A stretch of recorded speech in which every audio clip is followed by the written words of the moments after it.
Okay, good morning, everybody. Me? We're going to present something related to the book To Kill a Mockingbird, written by Harper Lee in the mid-50s, and it was published during the 1960s. We're going to talk about the historical context first. We have the Great Depression, which was a huge struggle for the American people because the stock market crashed during 1929 in the so-called Black Tuesday. Due to the Great Depression, about 26 of the American population fell into poverty. And they were mainly from the towns from the south of the country, which were agricultural villages. The people of those places, it was hard to live for them because they didn't earn enough money selling their crops and their products to pay their debt and to live. Okay.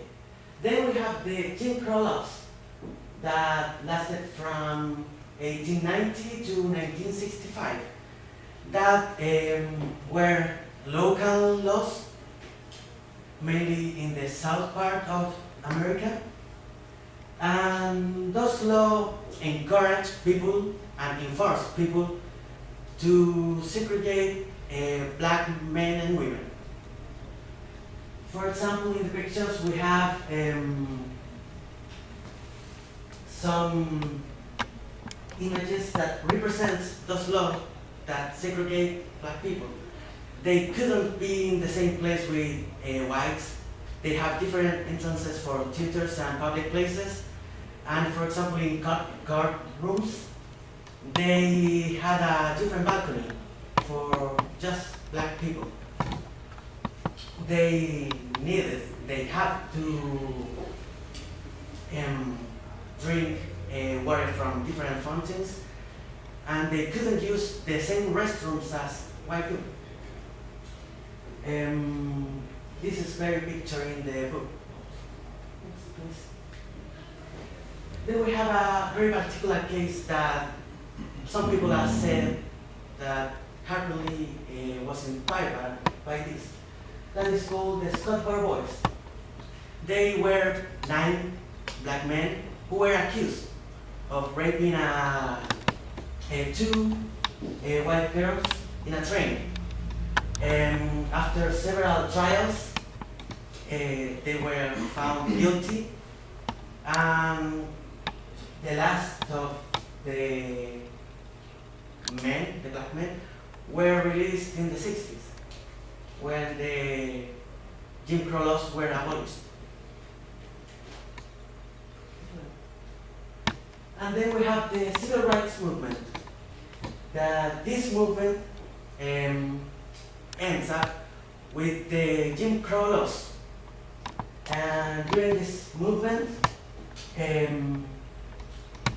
black people, were encouraged to argue for their rights, their civil rights, their right to vote, their right to be in the same place as whites, and to end with racial discrimination.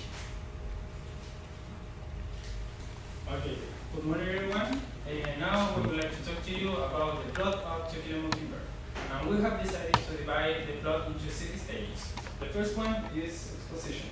Here we can tell you that the Finch family is composed of 3 members. Atticus, who is a well-known lawyer, and his 2 kids, Scott and Jeff. The story is set in the 1930s during the Great Depression, as Roman said before. However, Atticus' family is reasonably well off in comparison to the rest of the society. Here the author, the narrator, who is Scott, explains that this is a time of racism and prejudice. stage is the conflict. Here we have a young black man who is accused of raping a white woman, and Atticus is asked to defend him. And this is not a simple task for Atticus, since he must overcome the prejudice and preconceptions people have against Tom Robinson. In the third stage, we have the rise in action, in which Scott and Jem become center of attention, since their father is representing a black man. Through the trial, the children go through tribulations by themselves as they learn valuable lessons about justice, commitment, and what is right. Then we have the climax of our story. In few words, Tom is found guilty, and Atticus' innocent children cannot believe that the people they knew could send an innocent man to the electric chair. Then in the falling action, we have this man, Bob Eo, who feels that Atticus made a fool out of him, and he vows revenge. In that case, he threatened both Atticus and Tom's wife Helen, and the children believe that they fear that he will do something to hurt their father. And in the last one, we have the resolution of our story. Evil goes Scott and Jem instead of Atticus. And in the process, Boo Radley comes to the children's rescue. Here, he grabs Evil's knife and kills him. And later, Scott feels that she can finally imagine what life is like for Boo. And he has become a human being to her after all. And with this reasoning, Scott embraces her father's advice to practice sympathy, understanding, and demonstrates that her experiences with hatred and prejudice will not sully her faith in human goodness. Alright, so now we are going to show you a very little and brief presentation that we have made of the scene of the book and the movie.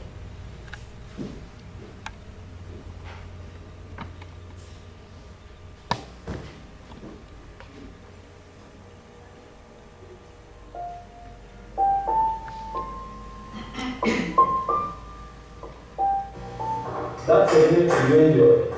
Yes, sir. I don't know where to find my roles.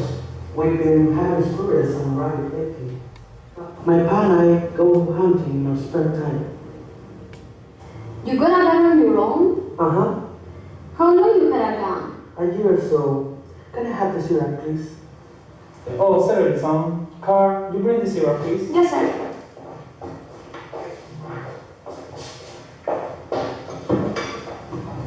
How old were you when you got your first gun, Atticus? 13 or 14. I remember when my daddy gave me that gun.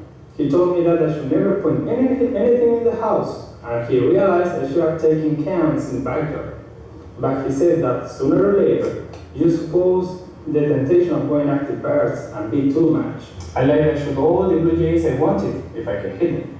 But remember, it's a sin to kill a mockingbird. Why? Well, I reckon because mockingbirds don't do anything but make music for us to enjoy. On people's garden, don't mess on the cold grapes. And don't do one thing, but just sing their hearts out for us.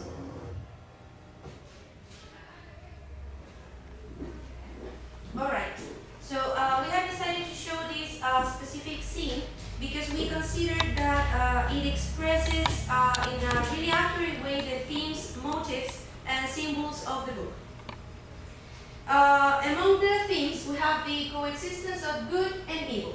And in the book, it is presented that people are not essentially good or essentially evil.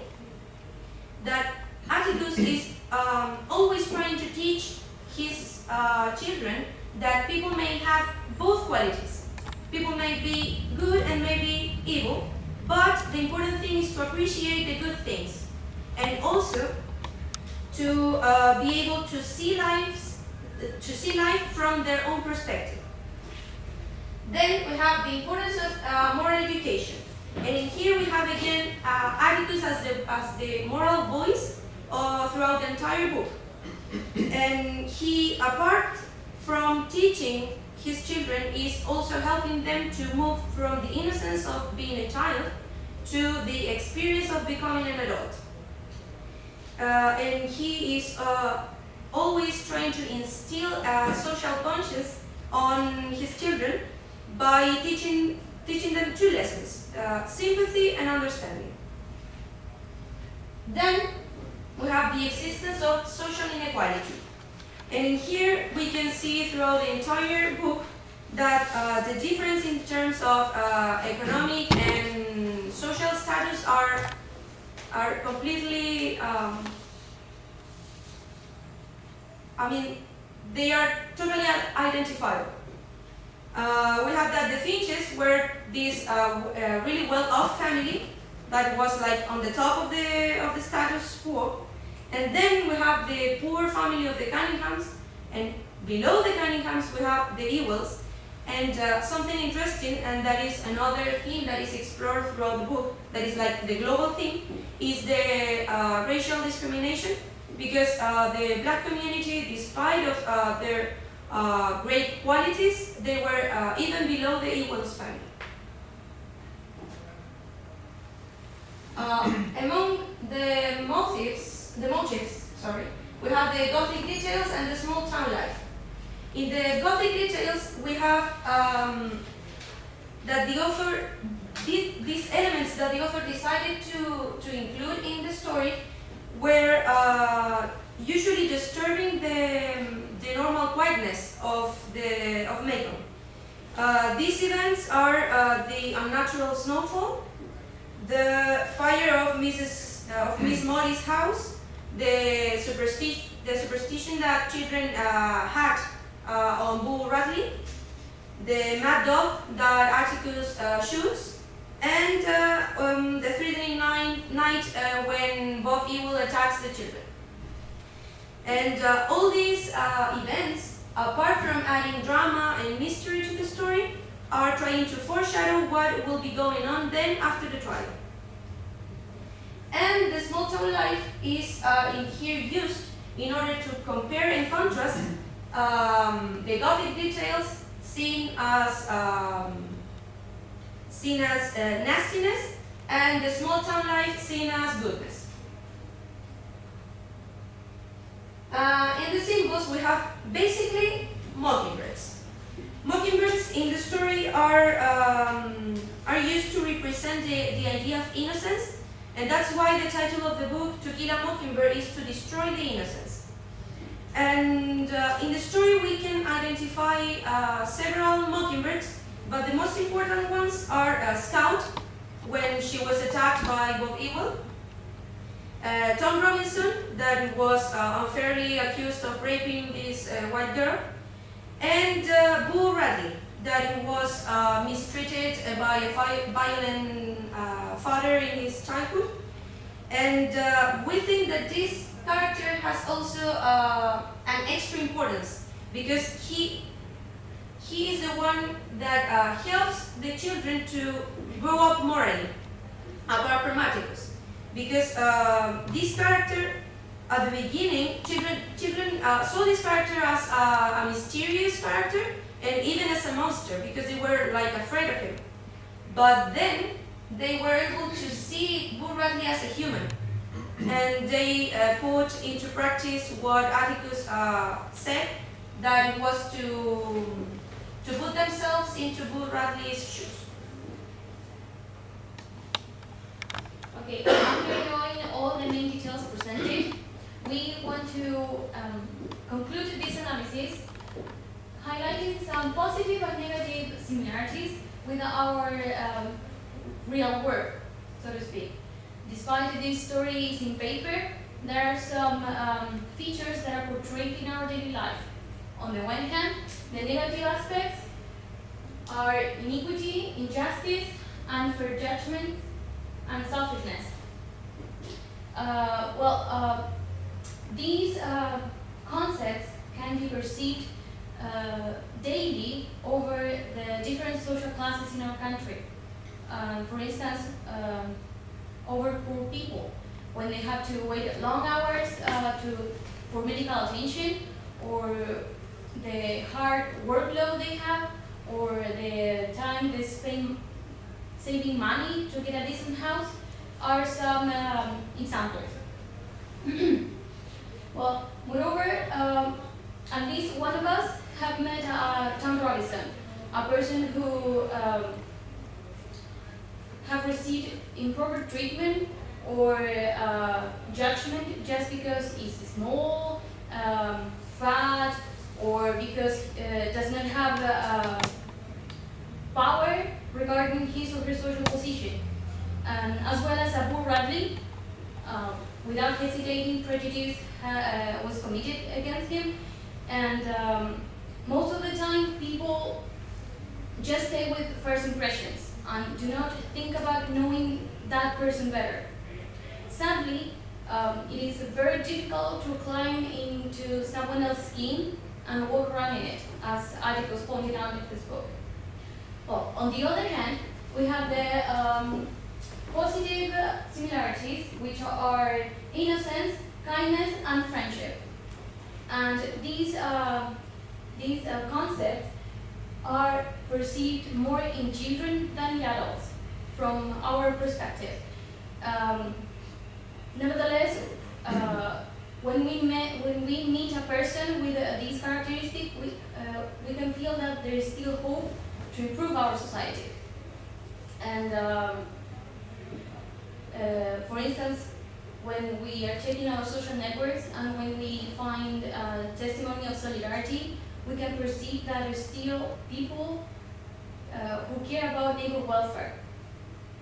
Well, as a final thought, we want to emphasize that despite all the differences we can have as humans, we should keep in mind that our visit to this world is transitory, and if we continue acting as selfish humans, someday we will pay the bill for it, and we hope not in our children's time.